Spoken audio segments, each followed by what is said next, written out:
Today, we're diving into real-life historical incidents where seemingly ordinary, well-regarded individuals tragically snap, leading to shocking and devastating outcomes that left communities reeling. Let's start with the first harrowing story.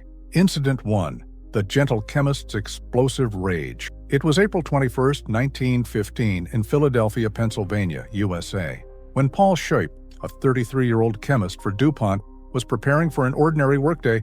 His mind likely focused on the precise measurements and reactions within his laboratory. He had been a diligent and unassuming employee, respected by his colleagues and known for his quiet demeanor. Schoep had recently moved from Wilmington, Delaware, to Philadelphia to assist in expanding a new DuPont powder plant, a role that should have been a mark of professional success. Unbeknownst to anyone, beneath his calm exterior, a tempest of resentment and perceived injustice was brewing, ready to erupt into a horrifying act. As Paul Schoep walked the familiar path from his boarding house at 2041 Arch Street to the DuPont Rapalpo explosives plant, his internal turmoil reached a breaking point. Instead of his usual meticulous planning for chemical experiments, his mind was consumed by a meticulous plan of destruction. He carried with him not the usual instruments of his trade, but a homemade bomb, a chilling testament to his festering rage. The day was crisp,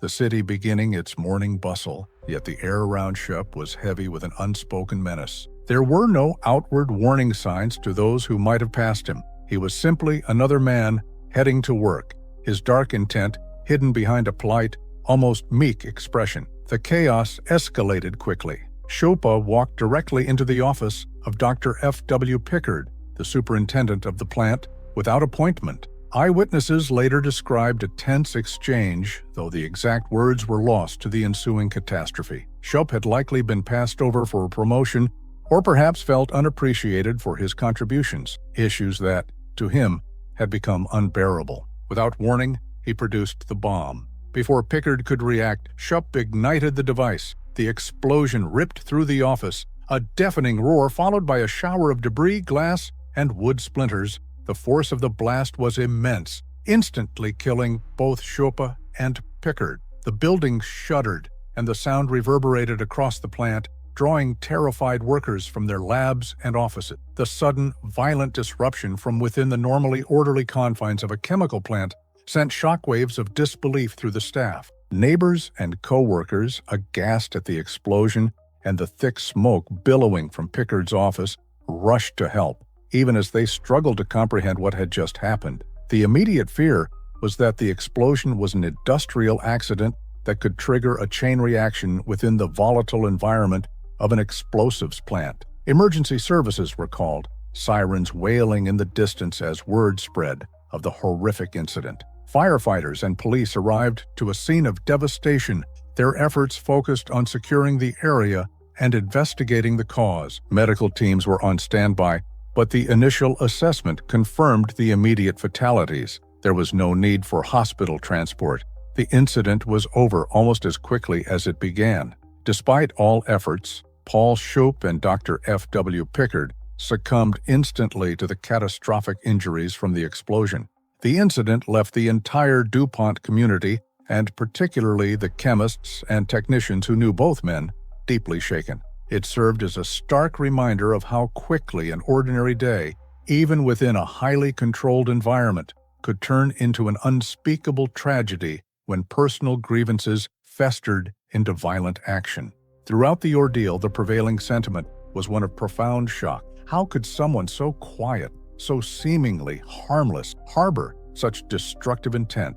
The incident highlighted the invisible pressures and psychological tipping points that could lead an individual to snap, turning their expertise into a weapon of despair. By the following days, investigations began, but the motive remained largely speculative, though most pointed to Schoep's resentment over his professional standing. The story of Paul Schoep and the tragic death of Dr. Pickard spread across national news, particularly within the industrial sector, prompting discussions about employee welfare, stress, and the hidden mental struggles of even the most diligent workers. It was a chilling illustration that even in a context of scientific precision and control, human emotions, when pushed to the brink, could erupt with devastating, unforeseen consequences, forever scarring the lives of those left behind. Incident 2. The Schoolmaster's Sudden Bloody End.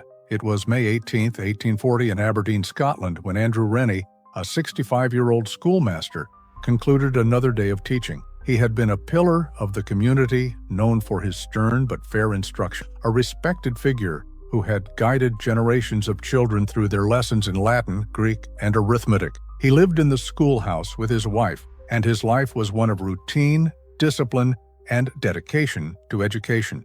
On this particular evening, the sounds of children's lessons had faded, replaced by the quiet hum of a domestic household, completely unaware of the horrifying crescendo that was about to shatter their peace. As Andrew Rennie retired to his bedroom, a familiar ritual after a long day, his mind was not at rest. For months, perhaps even years, he had been grappling with increasing periods of depression and anxiety. He had become withdrawn, his usual intellectual rigor replaced by brooding silences. On this particular night, something within him snapped. His wife, Joan Rennie, was asleep in the same room, her presence a silent testament to their long marriage. The quiet of the night, usually a source of comfort, became a stage for Rennie's internal demons. There were no shouted arguments, no dramatic precursor, just a descent into an abyss of despair that manifested as a sudden, terrifying impulse to violence. The chaos escalated quickly. With an eerie, almost methodical precision, Andrew Rennie took a razor blade. He turned on his unsuspecting wife, his hand moving with a horrifying swiftness. Jean Rennie awoke to the excruciating pain, her screams piercing the silence of the night. The sound brought their servant, Isabella Thompson, rushing from her room. She burst into the bedroom to a scene of unspeakable horror, Mrs. Rennie bleeding profusely from her neck, and Mr. Rennie, his face contorted, still holding the bloodied razor. Thompson, a young woman, was overwhelmed by fear and shock but managed to summon help, her cries echoing through the quiet streets. Neighbors, roused by the terrifying screams, quickly gathered, some rushing in while others hesitated, paralyzed by the sheer barbarity of the act within the home of their esteemed schoolmaster. Neighbors rushed to help, calling for a doctor, while trying to comfort the grievously wounded Jean Rennie. The sight of her injuries was dire. The local physician, Dr. Henderson, arrived swiftly, but the extent of her wounds was critical. He worked desperately to staunch the bleeding and attend to her, but it was clear she was in a perilous state. Meanwhile, other neighbors subdued Andrew Rennie, who, after the initial outburst, seemed to lapse into a dazed, almost catatonic state, as if the madness had momentarily subsided, leaving him hollow. The police were summoned, and Rennie was taken into custody, the community struggling to reconcile the gentle scholar with the monstrous assailant. Despite all efforts, Joan Rennie tragically succumbed to her injuries a short time later, dying in her own bed from the severe wounds inflicted by her husband. The incident left the entire community of Aberdeen utterly shaken and served as a stark reminder of how quickly an ordinary life, lived by a respected individual, could turn into a horrifying tragedy